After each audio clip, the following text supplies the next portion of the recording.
Blacks contribute an overwhelming amount of funds to Target. And so Target becomes one of the better choices for us. That does not mean there will not be others added, but it means that Target is a good place for us to start and send a message. It's important we send a message. A few moments later. People keep asking my opinion about Target as a black vendor who used to sell at Target. Don't go there. They dropped us. They dropped us along with a bunch of other black vendors without a lot of notice. We have 20,000 units in our warehouse now that we're trying to sell on our website, www.likeyoucards.com. There are tons of other creators of color who had contracts that were dropped. So yeah, support people, small businesses via their websites, not Target. Boy, boy, boy, boy, boy. So we got to talk about another left-wing boycott, which is happening against Target, because Target decided to get rid of DEI, aka discrimination against whites, right? They decided to get rid of it, and now the blacks are upset, right? They're upset. They're boohoo, whining, and crying. They have now staged a boycott against Target. They call it a fast, okay? They're doing a 40-day fast against Target. Now, I don't know how well this so-called fast/boycott is working out for the blacks, okay? Because now they're boohoo, whining, and crying about the fact that Target is dropping several black vendors, okay? So I want you guys to understand, the woke revolutionaries, the race hustlers, are upset because Target is dropping several black vendors after they staged a boycott against Target, in which most of the people who are shopping at Target, who are actually boycotting Target, if it's very many at all, they're black, right? So, again, I don't know what they thought would happen as a result of this boycott, but apparently, again, they're mad, they're upset. A lot of these big retail companies and organizations understand the price of everything and the value of nothing. Let me explain what I mean by that. First question that we keep getting, are the black vendors who are at Target actually selling? This is a fair question. Obviously, this is a for-profit business and the bottom line matters, but it's a gross oversimplification. Black and Latina women are some of the biggest consumers of home and beauty products. What we also know about that demographic is where they're spending their money matters. This is why a lot of these organizations pretend like they care about DEI and inclusivity, because they know it matters to women of color, and we shop where it matters. So when they removed a lot of these black-owned products from the stores and then had the audacity to tell us they were rolling back, although a lot of us vendors had already seen it happening, they thought that they were going to have the same black and Latina and allies women coming to Target on Saturday mornings to get their coffee and do their shopping. No, we're not doing that anymore. What they don't understand is that their commitment to diversity was driving people to the stores, and all of the other white-owned brands that were there were benefiting from us being on the shelves. Not to mention, a lot of this is pay to play. When Target told us that they were going to push some of the black vendors for Black History Month, I didn't know that they meant we had to pay $10,000 or $25,000 to be featured. They were not clear about that. And to the small businesses who don't have the money to compete in that way, we're simply never going to have the sales as the big companies who are spending hundreds of thousands of dollars for placements on the website. To be clear, we were never looking for a handout. We just expected you to do what you said you were going to do and keep your commitments. Had you told us up front that you were not committed to diversity and inclusivity, number one, a lot of us would not have been shopping in your stores. Number two, I can't speak for other vendors, but I know for a fact I would not have put my entire savings into trying to make my products perfect for your shelves. I understand there are a lot of companies who have people who have masters in finance and economics, but they don't understand our community. They've never taken an African American studies class, and it shows. Yeah, so I love how these people keep talking about the power of the so-called black dollar. And it's just so funny to me, because it's almost as if these people don't understand, like, just basic population statistics, right?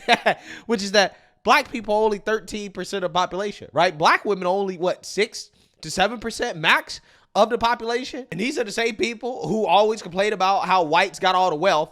So if black people are a small minority of the population and whites have all the wealth, like, why do you think that the black dollar has so much pull, right? I don't understand it. I don't get it. right? But again, they're learning the hard way that all these things they talk about how important of a demographic black women are, and all that. It's like, no, you're actually not that important, right? You are a very small minority of people who shop at these stores. That's why these stores don't care, right? That's why Target is getting rid of DEI, because they thought they would make a whole bunch of money off you people, but they didn't, right? They didn't make a bunch of money off of it. And now they're getting rid of the companies that are not profitable. They're saying, you know what, we're not going to subsidize you, okay, or cost ourselves when it comes to opportunity costs to have more profitable businesses on our shelves, okay? And this woman's card company is one of the businesses that got axed, okay? She was dropped by Target, and now all the race hustlers are boohoo whining and crying. And to me, again, this is just a natural consequence of the type of boycott that these individuals are currently supporting, and they're surprised that this is the result that they get, right? But this was the only natural result of this kind of boycott. So without further ado, I want to react to Race Hustler Richie in his coverage of what's going on here.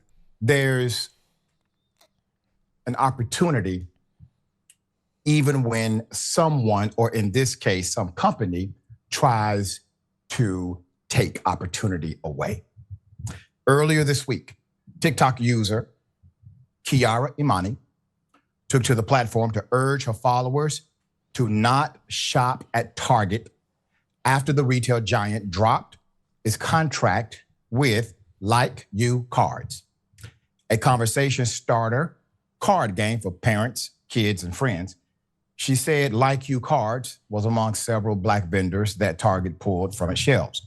So reports of Target dropping several black vendors comes after the retailer said on the 24th of January that it would end DEI initiatives this year, including a program to support black-owned businesses that it adopted following the 2020 murder of George Floyd by a police officer in Minneapolis.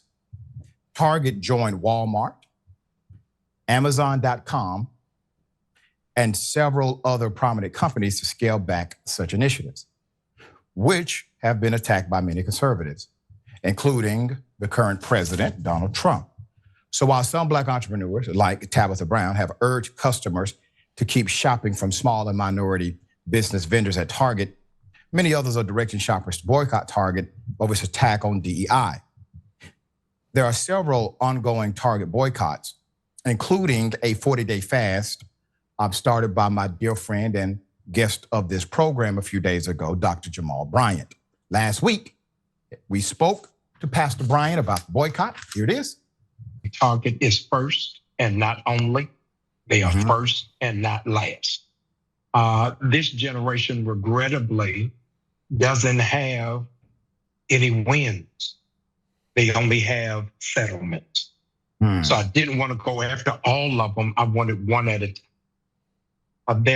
Because Target is publicly traded, some demographic information is made available to us.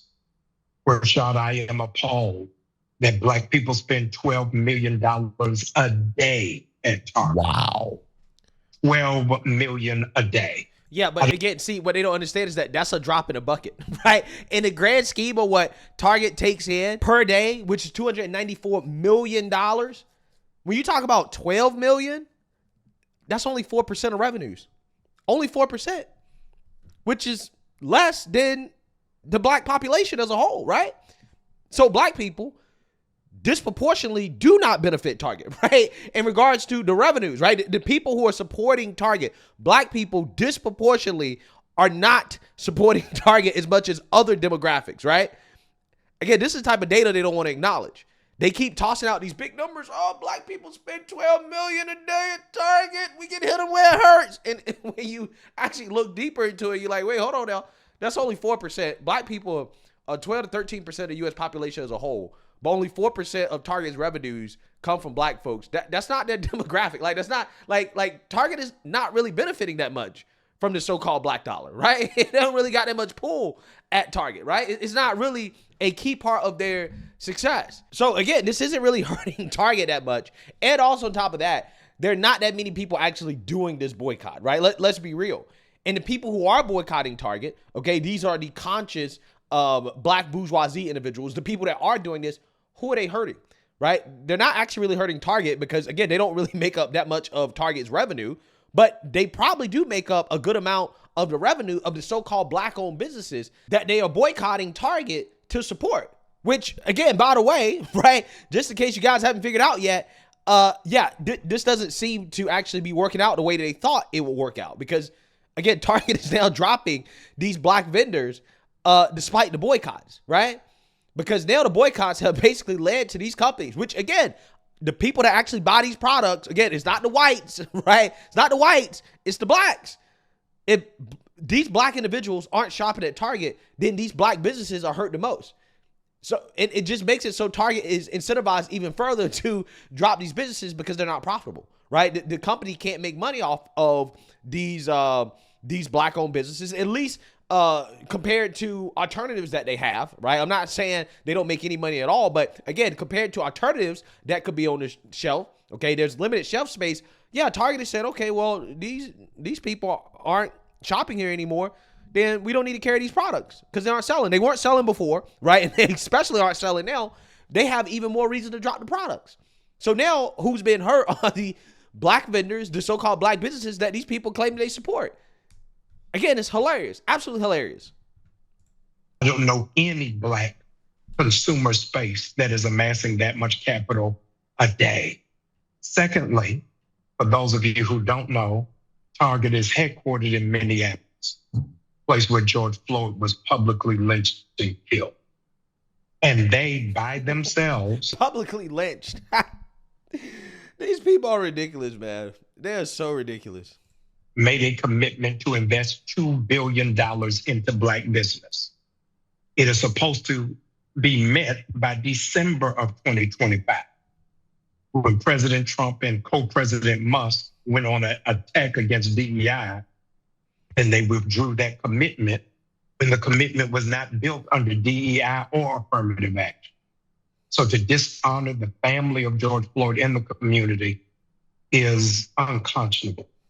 Thirdly, Rashad, they made that commitment thinking they can make some money off you folks, right? But you folks, apparently your black dollar isn't strong enough, isn't powerful enough to justify that commitment, so they're pulling out, right? Again, just like the whole DI thing. If they were making money off this stuff, if this stuff was profitable, they would keep doing it. But the fact is, it's not profitable. That's why they're not doing it. Again, all of these vendors that are being dropped, they're not being dropped because they're black. They're being dropped because they don't make money, right? Because their products aren't easy to sell for Target, right? They're not selling fast enough. They're not selling enough. So again, that's what's happening here. This is capitalism, okay? What these people don't understand is that Target is not some company that exists to subsidize black businesses. They don't owe you guys shit, right? They don't owe you anything at all. You're only 4%. Only 4% of revenue. They owe you nothing, okay? But again, that's what these people believe, right? That's what DI is. DI is a subsidy, right? It is a handout for people who just can't make it competing the regular way like everybody else. This is why they're so upset about the government ending DEI, right? All these DEI jobs that were cut. Well, again, these people, they can't get real jobs in the private sector. And this is why they're so upset, right? Because the government is supposed to be a jobs program for blacks, right? It's supposed to be a jobs program for black people. That's what they believe. And again, about Target, they believe that, well, DI supposed to be a black business program. Target is supposed to have a black business program. They supposed to support black business. Why? Target doesn't owe black businesses anything, right? They're not dependent on black businesses, okay? So at the end of the day, what these people learn the hard way is that what these corporations actually care about, the only color they care about is green. They thought they could use black to make green, but it turns out they can't do that, right? So again, this is why they're dropping it. Again, it has nothing to do with skin color. It has everything to do with, again, the fact that these companies just wanted to make money in the first place. They didn't give a damn about George Floyd. They saw it as an opportunity to make money. And because, again, clearly this is not profitable, they're moving on from it. And now the race hustle's upset, right? They feel betrayed. It's unnerving that Target has branches at 27 college campuses, and not one of them is a HBCU. And so we're because it's not profitable, right? You don't have money, okay? It's really that simple. If they could make money, they would have targets at HBCUs. I don't understand. What is so hard to understand about this? It's not racism. It's very simple. The companies are chasing profit. That's it. Asking them to really fix it because we've invested too much as one of the top 5 employers of Black people in the United States. As much money as we spend, they're not doing us a favor. They're operating in good partnership. No, they are doing you a favor. That's exactly what they're doing. Okay, if they're one of the largest employers of Black people in this country, right? 15% of their workforce is comprised of Black people, which means that Black people are overrepresented, right? Slightly overrepresented compared to the general population, okay? Being employed at Target. But Black folks are only 4% of their revenue. Then yeah, Target is doing you a favor, right? Because they're employing more Black people than the money that they're taking in from the Black community. So yeah, they actually are doing you a huge favor. Again, these people are ridiculous. They don't live in reality. They think they have more pull. They think they have more leverage than they actually have. And then they want to act shocked, surprised, Pikachu face when Target decides that, hey, we're going to keep dropping these Black vendors because you guys aren't making us any money. Yeah, you guys don't have the power that you think. You don't, okay? You don't.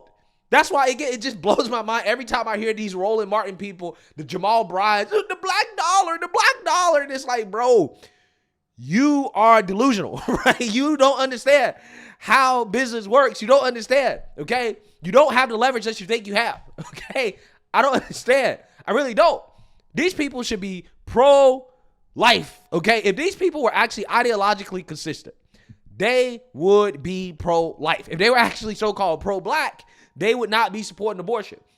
Because in order for these people to get the leverage that they want, you need more Black people in this country. We should stop aborting Black children, and maybe, just maybe, we can get that leverage that these people claim that they have, right? But they really don't have. And the reason why they don't have it is because, again, the Black population is too small. That's just the honest to God truth. And these people are finding out the hard way, which is why their boycott is not working. Target is a multi-billion-dollar company. And since we have been in this fight, their stock has gone down by $13 a share. Their valuation has lost $2 billion. And so they realize that at the heartbeat of this is that Black people ever unify around economic justice, America will hold itself accountable. Right. Okay, yeah. Target stock is going down like everybody else's stock is going down right now. Okay, I mean, Walmart stock is going down. I mean, look, retail stocks in general, again, just not doing good.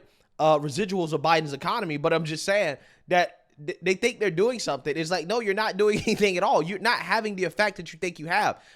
In fact, again, you're hurting yourself, right? You're hurting Black businesses that are at Target because all the Black bourgeoisie have decided we're not going to shop at Target anymore. And it's not hurting Target overall, but again, it is hurting those Black businesses that depend on those people to come in and to shop at Target. Okay, and you're seeing the results. These people are so confused. They have no clue. And I concur with his sentiment and the fast or the economic withdrawal from places that have decided to socially withdraw from you. Now, here's the reality of the now. Target and other major companies, they serve as distribution centers. The real creativity comes behind the creator of the item, the inventor, the one who innovated, the one who brought it to you. They are the distribution hub. So they take their talent and likely their business expertise prior to getting the contract with Target or a major vendor. They take that talent, say, bring me your creativity. They put it on the shelves. They mark it up so that the store, the distributor makes a profit, right? Now here's what else happens. Sometimes the discussion is this: we don't want our product to be that expensive because the demographic we care about, you're gonna outprice them in the market. And then there's a negotiation. So it's not about the distributor not making any money. See, they wanna make all the money. They wanna make a lot more money. But sometimes those who own the brand, those who own the company for that particular item, they hold to their values. Okay, so sell it on your own website then for a low price, right? If you want to operate a business with low margins, right, then sell it on your own website. But, you know, if you try to mass market it, and to have Target be your distributor, of course they're going to try to mark it up to make money, right? They got to make money. Everybody's trying to make money. So again, I don't understand, what do these communists want? What do these communists want? I don't get it. I really don't. Let's play a little bit more of this, and then I'm going to be done. And now you have what you have. In many of these cases, the originator of the idea, the creator of the product that you love and that you would appreciate, they have the ability to market directly to you. But we are in love with brands, ladies and gentlemen. And I'm not talking about the smaller ones. I'm talking about the large ones. If it's not in the Target or it's not on Amazon, for some reason, we don't navigate there as we should. So I'm encouraging you and myself to fall out of love with these major Fortune 500 brands and to fall in love with the things that they actually had on their shelves until now. Well, see, again, what Race Hustler Richie is not understanding is that if the product is a good product, then people are going to buy it regardless of where it's at. Okay, Target, Walmart, Amazon, wherever, it doesn't matter if it's a good product, right? People aren't buying a product because, oh, the product's in Target, therefore I'm going to buy it because it's in Target. No, again, Target is just, again, a distribution platform, right? It is a retailer. It is a place where people can access the product. But a lot of people aren't buying it because it's in Target. They're buying it because it's a good product. It just so happens that Target gave an opportunity to Black-owned businesses to display their products, right? And it turns out a lot of people weren't buying it, right? They were not in love with the product, right? They're not in love with the product, which is why Target ended up dropping the product, right? It's really that simple, okay? Target doesn't owe these businesses anything. If they can't make the money that they want to make off the product for whatever reason, whether it be because of lagging sales or the vendor wants to sell the product at a super low price, if that's the case, right, then, hey, Amazon or Target or Walmart, whoever, they have the right to drop the product and to keep it moving. But again, my point is that this boycott is backfiring. You're seeing Target double and triple down on dropping these unprofitable businesses, at least for them, okay, for Target, these businesses that they're not making money off of. And again, the boycotts are just making it worse. These people are too stupid to understand that your boycott is actually what's hurting these people that you claim that you support so much. So let me know what you guys think. Make sure you like, comment, and subscribe. Most importantly, share a Black conservative perspective. Peace.